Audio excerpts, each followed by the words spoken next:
తమిళనాడు రాజకీయాలు మరి below the belt hitting గా మారుతున్నాయా? స్టేషన్ బెయిల్ వచ్చిన తర్వాత కూడా ఉదయనిధి స్టాలిన్ మాటల దాడులు కొనసాగిస్తున్నారా?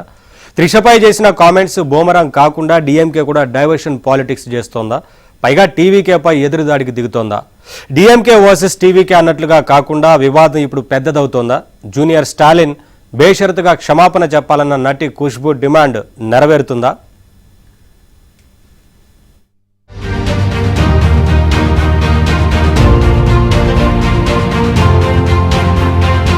వాటర్ డైలాగ్ జనం మది నుంచి మాయం కావటం కష్టమే. బెయిల్ పొందిన తర్వాత డైలాగ్స్ కొనసాగింపు. తగ్గేదేలే అంటున్న ఇరు వర్గాలు.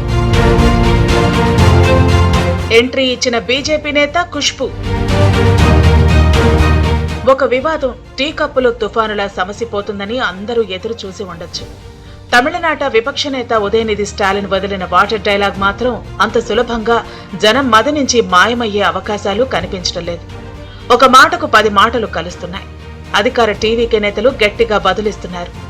కొద్ది గంటల వ్యవధిలోనే బెయిల్పై విడుదలైన ఉదయనిధి కూడా డైలాగ్ వార్ కొనసాగిస్తూ తొడగొడుతున్నారు. డీఎంకే వర్సెస్ టీవీకే వ్యవహారంలో ఇరు వర్గాలు తగ్గేదేలే అంటుంటే నేను సైతం అంటూ బీజేపీ మహిళా నేత ఖుష్బూ సుందర్ కూడా 4 మాటలు అనేశారు. డీఎంకే వారికి మహిళల పట్ల గౌరవం లేదని ఆమె అనేక ఉదాహరణలు చెప్పేందుకు కూడా ప్రయత్నించారు.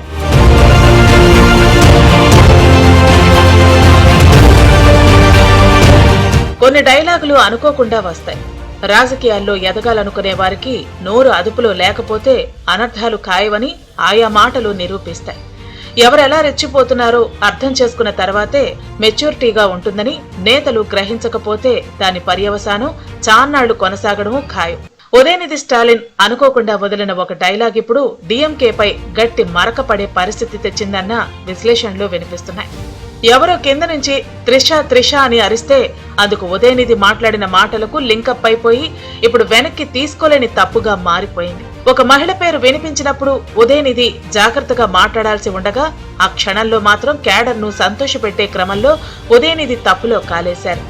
అందుకే తమిళనాడు ప్రభుత్వం ఉదయనిధిని ప్రశ్నించేందుకు తీసుకువెళ్లాల్సిన అనివార్యత ఏర్పడిందని కూడా అనుకోవచ్చు. టీవీకే నేతల్లో చాలా మంది రాజకీయాలకు కొత్త అయినా పాలిటిక్స్ ను బాగా చదివిన వాళ్లే కావడంతో గేమ్ టు గేమ్ గట్టిగానే ఆడుతున్నారనుకోవాలి. అయితే డీఎంకే కూడా వెనక్కి తగ్గేందుకు సుముఖంగా లేదు.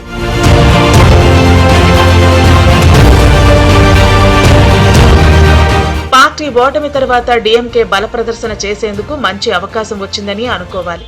అందుకే సాయంత్రానికి స్టేషన్ నుంచి బెయిల్ వచ్చిన తర్వాత జూనియర్ స్టాలిన్ మరింతగా రెచ్చిపోయారు. తాను కరుణానిధి మనవణ్ణని, ఎంకే స్టాలిన్ కుమారుణ్ణని ఉదయనిధి గుర్తు చేసుకున్నారు. కొన్ని వందల సార్లు తాము అరెస్ట్ అయ్యామని, ఇది కొత్తేమీ కాదని చెప్పుకొచ్చారు. అణిచివేతకు భయపడబోయేది లేదని అంటూ తమను అరెస్టు చేసే బదులు కావేరీ జలాలను తమిళనాడు రైతులకు అందించే చర్యలు చేపడితే బావుండేదన్నారు. కేవలం కావేరీ సమస్య నుంచి ప్రజల దృష్టిని మళ్లించేందుకు తనను అరెస్టు చేశారని ఉదయనిధి ఆరోపిస్తున్నారు. ఎవరినో సంతృప్తి పరిచేందుకు తనను చెన్నై నుంచి తంజావూరు దాకా లాక్కెళ్లారని ఆయన చెబుతున్నారు. ఇలాంటి కామెడీలకు, పోలీస్ చర్యలకు తాను భయపడబోనని స్టాలిన్ హెచ్చరించారు. కరూర్ తొక్కిసలాట తర్వాత సీఎం విజయ్ మలేషియా పర్యటనకు వెళ్లలేదా?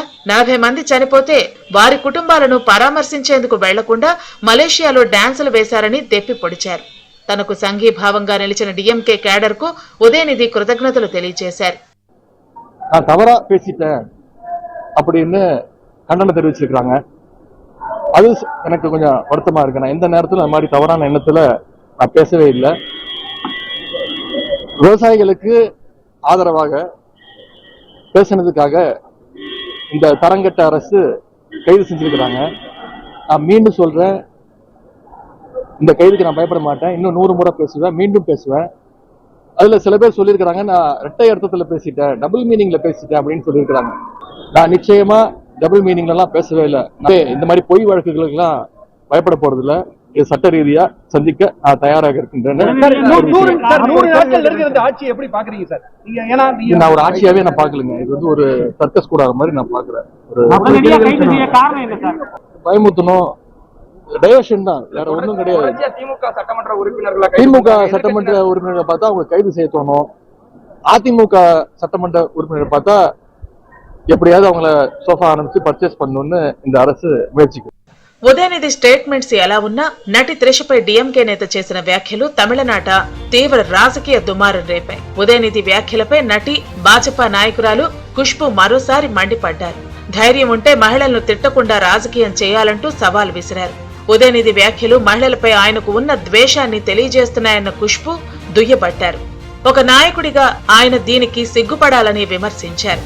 బహిరంగ వేదికలపై మహిళలను తిట్టే హక్కు వాళ్లకు ఎవరిచ్చారని ఖుష్బూ నిలదీశారు. ఒక మహిళను అడ్డుపెట్టుకుని ప్రగల్భాలు పలుకుతూ ఆమెను అవమానిస్తున్నారంటే వాళ్లు ఎంత బలహీనులో అర్థం చేసుకోవచ్చన్నారు.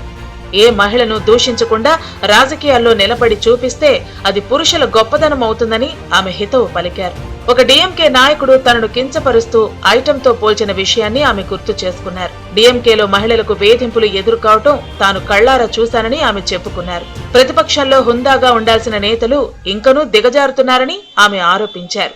సినిమా నటి ఖుష్బూ మీద కూడా కొన్ని వ్యాఖ్యలు చేసినటువంటి కేసులో 2023లో చేసినటువంటి కేసులో ఇటీవలనే ఆ చేసినటువంటి వ్యక్తికి శిక్షలు పడ్డాయి. అయితే ఇక్కడ ఉదయనిధి స్టాలిన్ చెప్తుంది ఏమిటంటే, నేను పేరు పెట్టి వ్యక్తిగతంగా ఎవరిని అనలేదు, సాధారణంగా కామెంట్ చేశాను అంటున్నాడు తప్ప తన కామెంట్స్ డెరగేటరీగా ఉన్నాయని కానీ లేవని కానీ చెప్పడం లేదు. అందుకని ఎవరు కూడా అటువంటి వ్యాఖ్యల్ని సమర్థించకూడదు అనేది నేను ఈ సందర్భంగా చెప్పదలుచుకున్నాను. తమిళనాడులో ఏ పార్టీ వాళ్ళు కూడా తక్కువ కాదు. గతంలో ఒక జిల్లా బీజేపీ నాయకుడు ఎంపీల మీద, కాంగ్రెస్ ఎంపీల మీద చేసినటువంటి వ్యాఖ్యలు, మహిళల మీద చేసినటువంటి వ్యాఖ్యలు కూడా వివాదాస్పదమయ్యాయి. ఇట్లా నోరు బార వేసుకోవడం లేదా నోటి దూల అనేటువంటి పదజాలు మనకు తెలిసిందే. ఇది తమిళనాడులో అన్ని పార్టీల్లో ఉన్నది. ఇది సరైనటువంటి వైఖరి కాదు, ఎవరికి గౌరవప్రదం కాదు. త్రిష చాలా మంచి వ్యక్తి అని ఖుష్బూ చెబుతున్నారు. మరోపక్క త్రిషకు చాలా మంది సినీ సెలబ్రిటీలు మద్దతుగా నిలిచారు. మరోపక్క టీవీకే మహిళా విభాగం నేతలు ఉదయనిధిపై జాతీయ మహిళా కమిషన్ కు ఫిర్యాదు చేశారు. జూనియర్ స్టాలిన్ క్షమాపణ చెప్పే వరకు ఆయన్ను వదిలిపెట్టకూడదన్నారు.